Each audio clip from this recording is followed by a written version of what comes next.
You know that specific moment when your credit card statement lands in your email and you scroll straight past the total balance and go directly to the minimum payment due. Not because you don't care about the balance, but because the balance is a number your brain has quietly decided to stop processing. So, you pay the minimum, you close the tab, you tell yourself you'll deal with it properly next month when things settle down, and next month comes, and you do the exact same thing.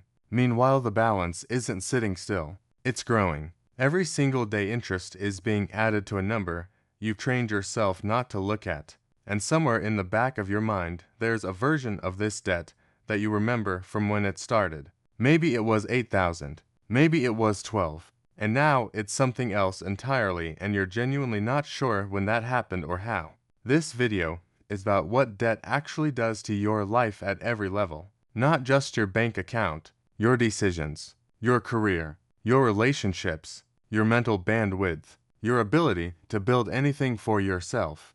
Because debt isn't just a financial problem, it's an operating system running in the background of every choice you make. And understanding exactly what it does to you at each level is the first step toward actually getting out of it. My name is Sig, and I spend way too much time thinking about money, the psychology of financial decisions, and why debt in particular has a way of quietly reshaping the entire architecture of someone's life without them even realizing it's happening.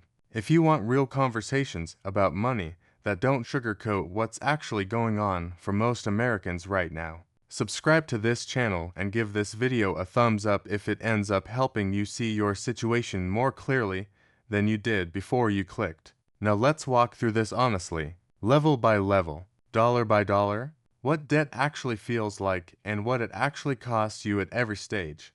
Let's start here because this is the level most people romanticize, but fewer people actually live. Zero debt, no credit card balance, no car loan, no student loans, nothing, just your income and whatever you choose to do with it. Here's what zero debt actually feels like in your body that nobody describes accurately. It feels like a very quiet room, like you walked into a house where the television has been on at low volume for so long you forgot it was making noise, and then someone turns it off, and you realize how much cognitive space the background noise was consuming without you knowing. When you have zero debt, your paycheck belongs entirely to the choices you make with it, not to payments you already committed to before this month even started. You wake up on the first of the month and your income is a blank canvas. Every dollar is yours to allocate, not yours minus 400 for the car, not yours minus 200 for the credit card minimum, not yours minus 300 for the personal loan you took out 18 months ago. Yours, all of it. This sounds simple, but the psychological effect is enormous. People with zero debt make better financial decisions on average not because they're smarter, but because their brain is constantly managing a background load of obligation. The mental bandwidth that was going toward tracking due dates, calculating minimums, figuring out which account to pay first, all of that gets redirected toward opportunity, toward noticing things, toward thinking about the future instead of managing the past. Zero debt is not a fantasy. It's a specific financial state with specific psychological consequences that are measurable and real. And understanding what it feels like is important because it gives you something concrete to aim toward instead of just a number to pay off. This is the level that tricks the most people. $1,000 to $5,000 in debt feels manageable. It feels like a small problem, like something you could handle in a few months if you really tried. So most people in this range don't really try. They make the minimum payment. They tell themselves it's not that bad.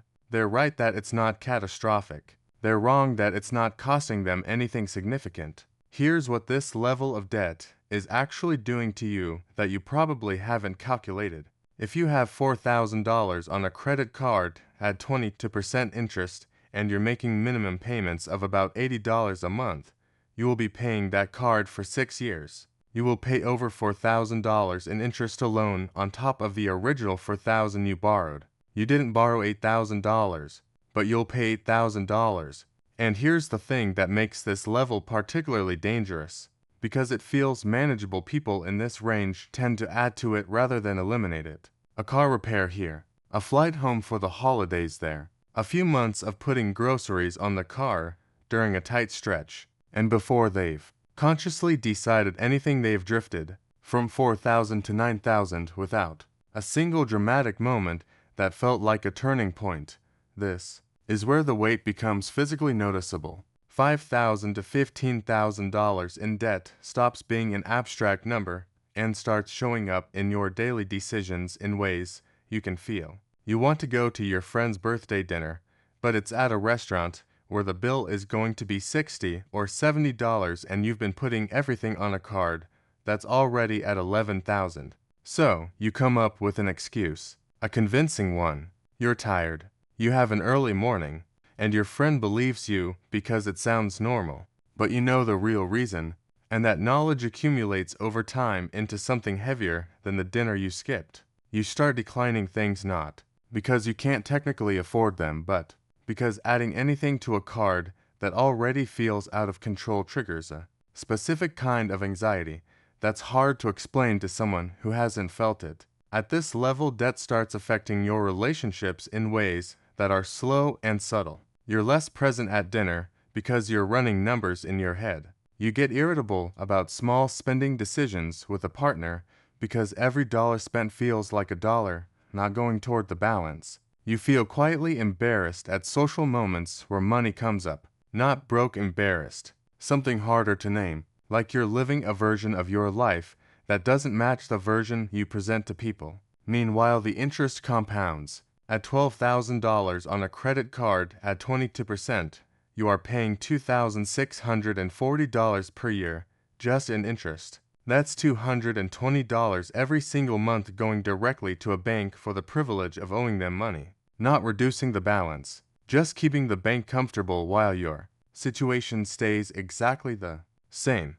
Here's where debt stops being something that affects your spending and starts being something that affects your entire financial trajectory. $15,000 to $30,000 in debt, and this is usually a combination of credit cards, a car loan, maybe a personal loan, starts to reshape what's possible for you at a structural level. At this range, most people cannot realistically save for a house. They cannot build an emergency fund of any real size because any extra money goes towards servicing the debt.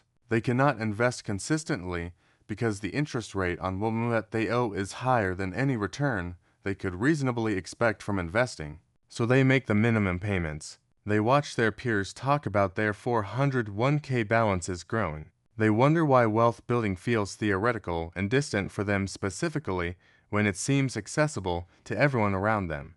And here's the answer they're not hearing clearly enough. The gap isn't income, it's interest. When you owe $20,000 at an average interest rate of 18%, you are paying $3,600 per year to stay exactly where you are. That $3,600 is not building your retirement. It's not growing into anything. It is evaporating.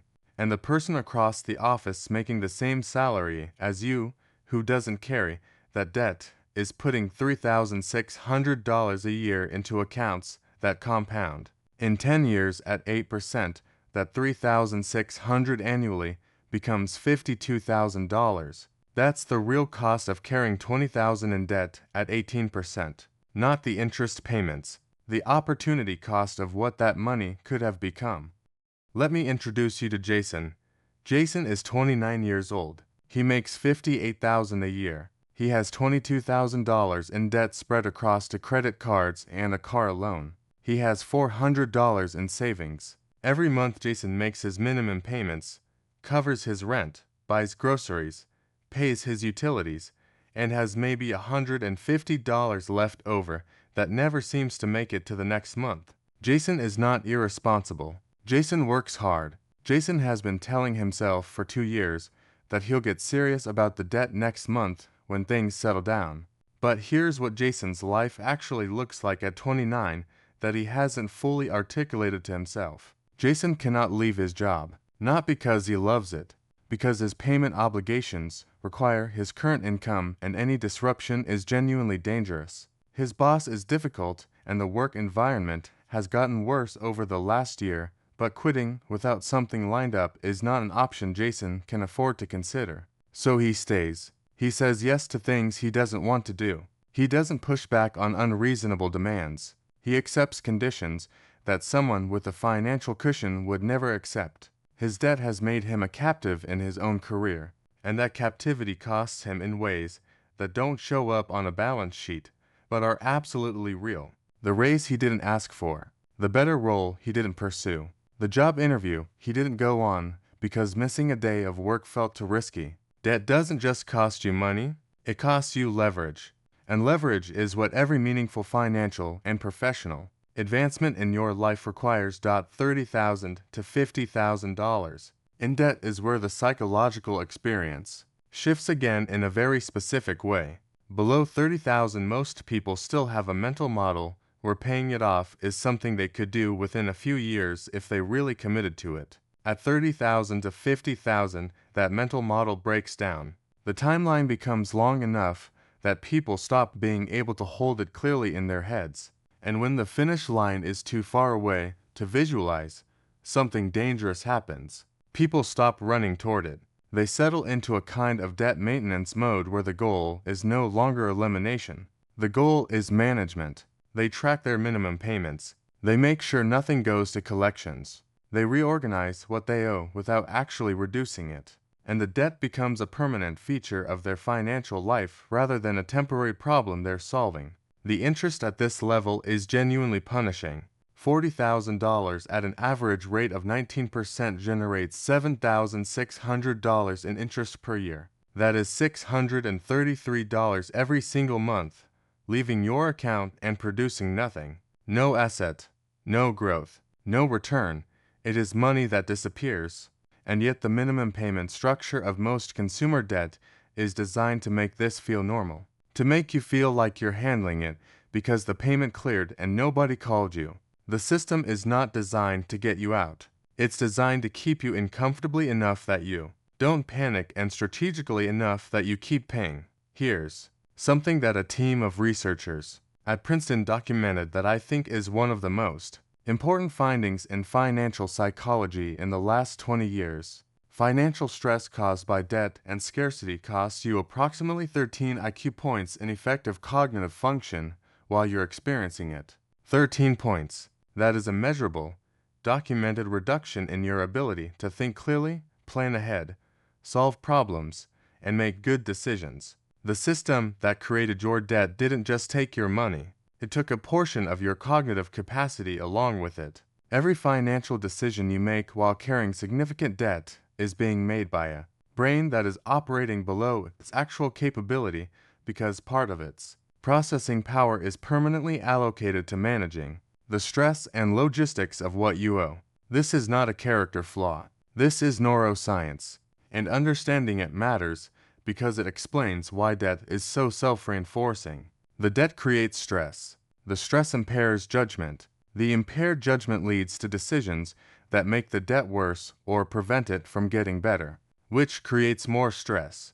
The only way to break the cycle is to aggressively attack the balance even when the minimum payment feels like enough. The minimum payment is not designed to free you. It is designed to keep you exactly where you are while the bank profits from your stagnation. At $50,000 to $75,000 in debt, something shifts in the social dimension of your life that doesn't get talked about enough. You start making geographic and lifestyle decisions based on your debt rather than your actual preferences and opportunities. You don't take the job in the new city because moving costs money you don't have and disrupting your current income even temporarily feels impossible. You don't go back to school for the certification that would increase your earning potential because tuition is another expense and you already feel buried. You stay in the apartment you don't love in the city you've outgrown because the friction of change has a financial cost you can't absorb right now. Debt at this level starts to make your world smaller, not dramatically, not in a way that's easy to point to and name, just slightly. Each year your options are a little narrower than they would have been without the debt. Each year a few more doors close quietly that you never consciously decided to close, and because it happens gradually, it's almost impossible to trace back to the debt directly. It just feels like this is how life is. Like some people get opportunities and some people don't. When the real story is that some people have 50,000 in debt and some people don't, and the difference in available options between those two groups is enormous and growing. $75,000 to $100,000 in debt. This is the level where we need to be completely honest about what you're dealing with. At this level, the interest alone on consumer debt is often higher than many people's monthly rent. If you have $90,000 spread across credit cards and personal loans at an average rate of 18%, you are paying $16,200 per year in interest. That is $1,350 per month going directly to lenders before you have bought a single grocery item, paid a single utility bill, or kept a single dollar for yourself. At this level, paying off the debt with minimum payments alone could take 20, 25, 30 years. This is not a manageable situation. This is a financial emergency that requires a complete restructuring of priorities. Not next month. Not when things settle down. Now, and here's what I want to say directly to anyone watching this who is at this level. You are not a failure. You did not get here because you are bad with money, or irresponsible, or incapable of handling your finances. You got here because consumer credit is a product specifically designed to be easy to accumulate and difficult to escape. The interest rate structures, the minimum payment formulas, the credit limit increases that arrive automatically when you don't ask for them. These are not accidents. They are features of a system built to maximize how long you stay in it. Understanding that doesn't eliminate the debt, but it should remove the shame, because shame makes you avoid looking at the balance. And looking at the balance is the only way you can actually start reducing it. Let me make this practical right now, because I don't want this to be a video where you understand your situation better but don't know what to do with that understanding. There are 3 approaches to eliminating debt that actually work, and the right one depends on your specific situation. The first is the debt avalanche. You list every debt you have with its interest rate and its minimum payment. You pay the minimum on everything. Then you throw every extra dollar you can find at the debt with the highest interest rate. When that one is gone, you redirect everything to the next highest rate. This is mathematically optimal. It minimizes the total interest you pay over the life of your debt payoff. If you stay disciplined, it will cost you the least money. The second is the debt snowball. You list every debt by balance from smallest to largest regardless of interest rate. You pay minimums on everything and throw every extra dollar at the smallest balance first. When that's gone, you roll the payment to the next smallest. This is not mathematically optimal, but it is psychologically powerful. Every balance you eliminate is a win that builds momentum. And for many people, momentum is the resource they're most short on, not information. The third is consolidation. If your credit score is still decent enough to qualify, consolidating high-interest credit card debt into a personal loan at a lower rate can reduce the interest you're paying immediately and simplify your monthly obligations into one payment. This only works if you stop using the credit cards you just paid off. Using consolidation to free up card limits and then running them back up is how people end up with more debt than they started with after consolidating. Pick the strategy that you will actually execute. The mathematically perfect plan you abandon in month 3 is worth nothing. The slightly less optimal plan you stick to for 3 years will change your life. Here's what I want you to actually picture, because I think most people spend so much mental energy managing their debt that they've stopped clearly imagining what life without it feels like. When your debt is gone, your monthly obligations drop by whatever you were paying in minimums and extra payments every month. That money doesn't disappear. It redirects. It goes into savings, into investments, into an emergency fund that actually covers emergencies, into a retirement account that compounds for the next 30 years. The person who eliminates $20,000 in debt and redirects that payment into investing doesn't just save the interest they were paying. They build the compounding wealth that debt was preventing. The 2 outcomes over a 20-year period are not close. The person who carries the debt for 20 years and the person who eliminates it and invests the difference do not end up in the same financial place. They end up in completely different financial realities. One of them has options. The other is still making minimum payments and wondering why things never quite came together. And the only variable that separated them was the decision to treat debt elimination a genuine emergency instead of a manageable ongoing situation. Here's the thing about debt that I keep coming back to. Most people who are carrying significant debt have been carrying it long enough that they've forgotten what it felt like before it was there. They've forgotten what it felt like to look at their paycheck and feel like the whole thing was theirs. They've forgotten what it felt like to make a decision about a job or a city or an opportunity without running it through the filter of what they owe. They've adapted to the weight so completely that they've stopped noticing they're carrying it, until they put it down, and then the contrast is so jarring that they can barely believe they lived that way for as long as they did. That moment is available to you. The specific timeline depends on your balance and your income and the strategy you choose. But the direction is always the same. Every dollar you put toward the principal is a dollar the bank can never charge you interest on again. Every balance you eliminate is a monthly obligation that disappears forever. Every step toward zero is a step toward a version of your life where your income is fully yours again. And that version of your life is not a fantasy. It is a specific financial state with specific psychological and practical consequences that are available to anyone who decides the debt is a problem worth solving this month instead of next month. The weight is real. Putting it down is possible. And the life on the other side of it is worth every month of discipline it takes to get there.